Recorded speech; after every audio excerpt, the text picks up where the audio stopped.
Once upon a time, there was a fragile boy called Sam Stem. He was on the way to see his friend, Ken Hand, when he decided to take a better path through fatter forest. It wasn't long before Sam got lost. He looked around, but all he could see were tents. Nervously, he felt into his bag for his pet cat, Candy, but Candy was nowhere to be found. Sam began to panic. He felt sure he had packed Candy. To make matters worse, he was starting to feel dead tired.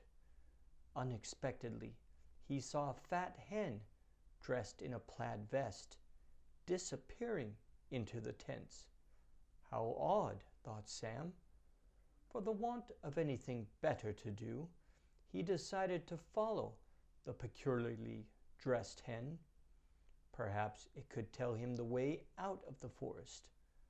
Eventually, Sam reached a clearing. He found himself surrounded by tents made from different sorts of food. There was a tent built from cabbages, a tent made from salted ham, a tent made from Belgian waffles, and a tent made from jelly and jam. Sam could feel his tummy rumbling. Looking at the tents did nothing to ease his hunger. "Hello," he called. "Is anybody there?" Nobody replied. Sam looked above the closest tent and wondered if it would be rude to eat somebody else's tent. It would be impolite to eat a whole tent, but perhaps it would be considered acceptable to nibble the odd peg in a time of need. A cackle broke through the air, frightening Sam. A witch jumped in front of the tents. She was carrying a cage. In that cage was Candy. "Candy!" shouted Sam. He turned to the witch. "That's my pet." The witch just shrugged. "Give Candy back!" cried Sam. "Not on your Nelly," said the witch. "At least let Candy out of that cage." Before she could reply, 3 sad hens rushed in from a footpath on the other side of the clearing. Sam recognized the one in the plaid vest that he'd seen earlier. The witch seemed to know her too. "Hello, fat hen," said the witch. "Good morning." The hen noticed Candy. "Who is this?" "That's Candy," explained the witch. "Oh, Candy would look lovely in my house." "Give her to me," demanded the hen. The witch shook her head. "Candy is staying with me." Excuse me," Sam interrupted. "Candy lives with me and not in a cage." Fat Hen ignored him. "Is there nothing you'll trade?" she asked the witch. The witch thought for a moment, then said, "I do like a bet. I'll release her to anybody who can pack a whole tent." Fat Hen looked at the tent made from jelly and jam and said, "No problem. I could pack an entire tent made from jelly and jam if I wanted to." "That's nothing," said the next hen. "I could pack 2 tents." "There's no need to show off," said the witch. "Just pack up 1 tent, and I'll let you have Candy." Sam watched, feeling very worried. He didn't want the witch to give Candy to Fat Hen. He didn't think Candy would like living with a sad hen, away from his tent and all his other pets. The other two hens watched while Fat Hen took out her pack and began to peck at the tent. "I'll pack this whole tent," said Fat Hen. "Just you watch." Fat Hen pecked at a peg in the corner of the tent made from jelly and jam.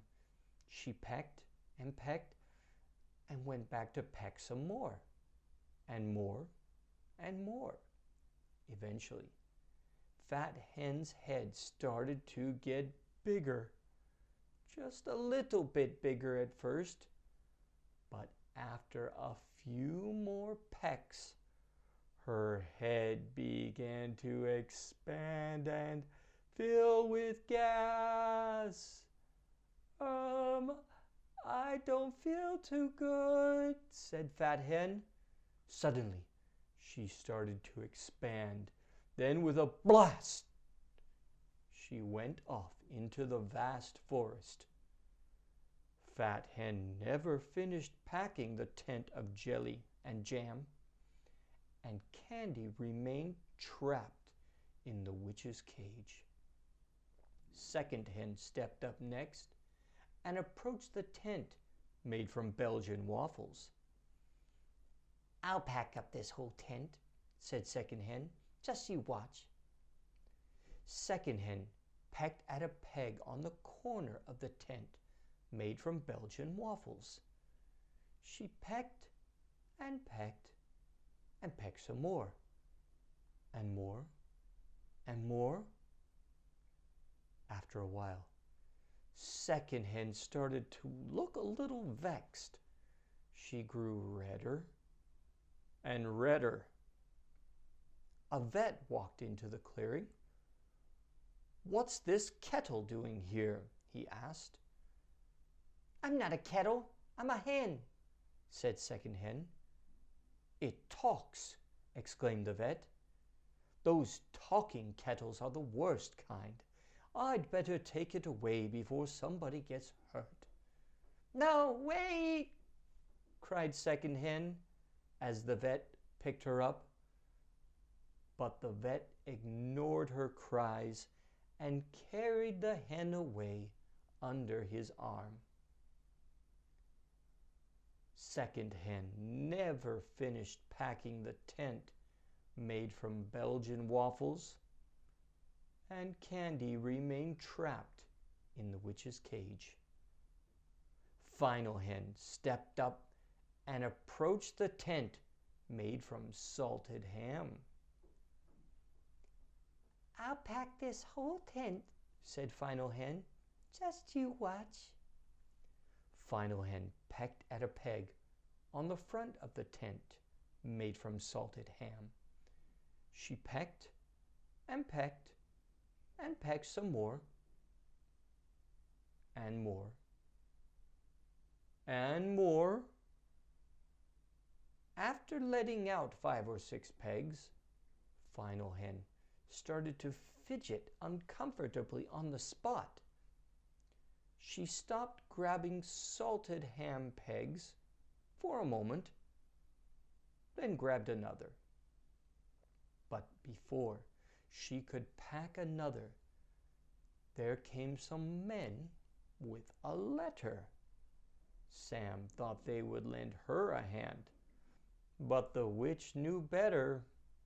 "Ah!" cried Final Hen as they carried her away. Final Hen never finished packing the tent made from salted ham, and Candy remained trapped in the witch's cage. "That's it," said the witch. "I win. I get to keep Candy." "Not so fast," said Sam. "There's still one tent to go. The tent made from cabbages. And I haven't had a turn yet." "I don't have to give you a turn," laughed the witch. "My game, my rules." The vet's voice carried through the forest. "I think you should give him a chance. It's only fair." "Fine," said the witch. But you saw what happened to the hens. He won't last long." "I'll be right back," said Sam. "What?" said the witch. "Where's your sense of impatience?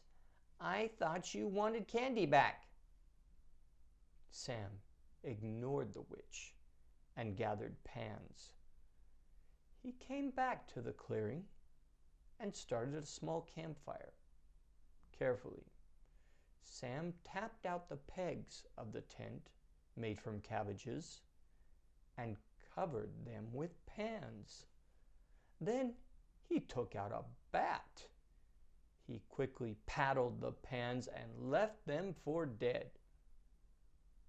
Sam sat down on a nearby log. "You failed!" cackled the witch. "You were supposed to pack the whole tent." "I haven't finished," explained Sam. "I am just waiting for the next step in my plan." Then Sam brought in a vat, and he filled it with the tent made from cabbages. This time, he put the vat over the fire and waited for the fat to melt out just a little. Sam could now pack away at a leisurely pace. Eventually, after emptying the vat, Sam was ready for the final battle with the pegs of the tent made from cabbages. Carefully, he checked the pans and paddled the pegs again. Finally, Sam had packed the entire tent made from cabbages. The witch stamped her foot angrily. "You must have tricked me," she said. "I don't reward cheating." "I don't think so," said a voice. It was the vet. He walked back into the clearing, carrying his axe. "This little boy won fair and square. Now hand over candy or I will chop your broomstick in half." The witch looked horrified. She grabbed her broomstick and placed it behind her. Then, huffing, she opened the door of the cage. Sam hurried over and grabbed Candy, checking that his favorite pet was all right. Fortunately, Candy was not dead. Sam thanked the vet, grabbed a quick souvenir, and hurried on to meet Ken. It was starting to get dark. At Ken's house, Sam's friend threw his arms around him. "I was so sad," cried Ken. "You are very late." As Sam described the events, he could tell that Ken didn't believe him. So he grabbed a napkin from his pocket. "What's that?" asked Ken. Sam unwrapped a peg made from bleached bread. "Pudding," he said. Ken almost fell off his chair.